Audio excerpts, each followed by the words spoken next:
NASA's acting administrator Sean Duffy just keeps digging himself in a hole. If you don't know, right now NASA doesn't have an official administrator. That's because Jared Isaacman was set to be the administrator. His nomination was pulled in May, and we haven't had a leader since January. But Sean Duffy has been unofficially leading NASA for months now, and he keeps saying and doing things that are getting him in trouble. Just last week, I made a video about how he wants to reopen the HLS lunar lander contract, which SpaceX won back in 2021 because he says SpaceX is going too slow and they're not meeting our Artemis goals. And a lot of people were upset about that idea. But his most recent tweet also has a lot of people talking. In fact, it's gotten a lot of views, but not for good reasons. So he shared this post from JAXA, which read, "Success of the orbital insertion of HTV-X1 by the H3 rocket number 7. Everyone involved with the H3 rocket, great job and thanks for your hard work." And Sean Duffy shares this saying, "A milestone to advance POTUS's vision for global space leadership. Japan's HTV-X1 cargo spacecraft successfully launched aboard an H3 rocket from Tanegashima, carrying vital supplies for our space station crew." But why did he have to lead this off with saying a milestone to advance POTUS's vision for global space leadership? He backpedals in a comment saying, well, this is a key moment with one of our international partners in LEO, or low Earth orbit. We'll build on this success with our Artemis partners on future missions to the moon and beyond. But people are like, hold up, dude. President Trump had nothing to do with this. In fact, look at this community note. HTV-X is a Japanese spacecraft built by a Japanese company, launched on a Japanese rocket from Japan to be captured by a Japanese astronaut driving a Canadian robotic arm. Trump is president of the USA, not Japan, and he had no influence over the HTV-X, as Duffy implies. So people have not been quiet about this. This did not go unnoticed, and it's just making Sean Duffy look worse and worse as a potential leader for NASA. However, he's clearly, yes, kissing ass, as Eric Berger said to Trump. Eric Berger wrote, "Duffy must be feeling some pressure if he's trying to trade on Japan's valor to pump up the Trump administration's space policy.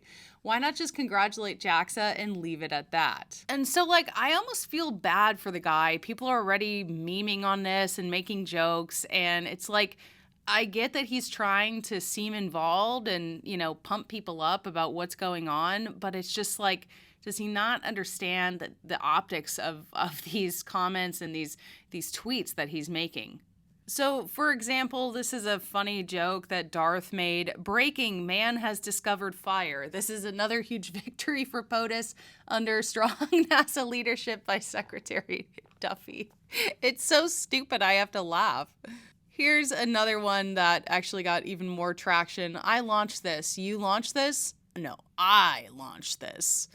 So anyway, yeah, people are not happy about this, but the question is, number one, I'm surprised that Jared Isaacman is even still interested, kind of after what happened with Trump. Obviously, I definitely think he's the best person with the job, but I thought it was pretty messed up to have the rug pull and not have him actually selected back in May when we could have had a leader and we could have had this stuff straightened out. But for the record, I was thinking about it, and I was like, is this the longest that NASA has gone with a gap in an official administrator? Actually, no. Apparently, it was back in 2017 that NASA had a 14-month stretch without an official administrator, which is pretty nuts. So this was actually also under President Donald Trump during his first term, and this was the longest and still the longest that NASA has gone without a permanent Senate-confirmed administrator, which took over a year.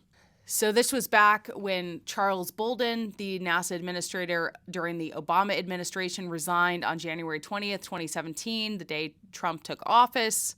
Of course, they also had an acting administrator, Robert Lightfoot, a career NASA official, who served as NASA's acting administrator for nearly 14 months. And then finally, in April 2018, Jim Bridenstine was confirmed as the new administrator. So in some senses, Sean Duffy's kissing ass might actually work. I'm not sure if Jared still has a shot, But now it's being discussed that, it's between Sean Duffy and Jared Isaacman. And we've had more politicians publicly come out, especially after last week's drama with Sean Duffy saying, hey, we should reopen the SLS contract.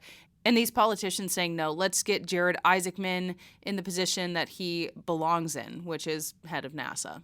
Also, I do want to congratulate JAXA, by the way. I should mention that the HTV-X1 is an uncrewed expendable spacecraft designed to resupply the ISS while serving as a platform for technical demonstrations. So the HTV-X spacecraft is the successor to JAXA's unmanned H-2 transfer vehicle known as Kuonotori, or Stork in Japanese, which flew 9 missions to the ISS between 2009 and 2020. This new spacecraft can carry a bigger payload and supply power during flight, enabling the transport of lab samples that require storage at low temperatures. The HTV-X is designed to be connected to the ISS for up to 6 months to deliver supplies and retrieve waste from the ISS, then conduct technical missions while making an orbital flight after leaving the station, this time for 3 months. So I'm curious to hear from you guys. Do you think that Sean Duffy will end up being the official NASA administrator, or do you think that Jared Isaacman still has a chance? I hope that he does, but I'm still skeptical if it's actually going to work out because of what happened in May. So anyway, hopefully you guys enjoyed this video. I know that we are probably going to be waiting quite a long time for a Starship launch, but wanted to cover some other stuff going on in the industry. And if you have any requests or other ideas for some videos, I am back in the States. The honeymoon is done and I'm ready to get back to work. So thanks so much for supporting my channel, and I'll see you in the next video.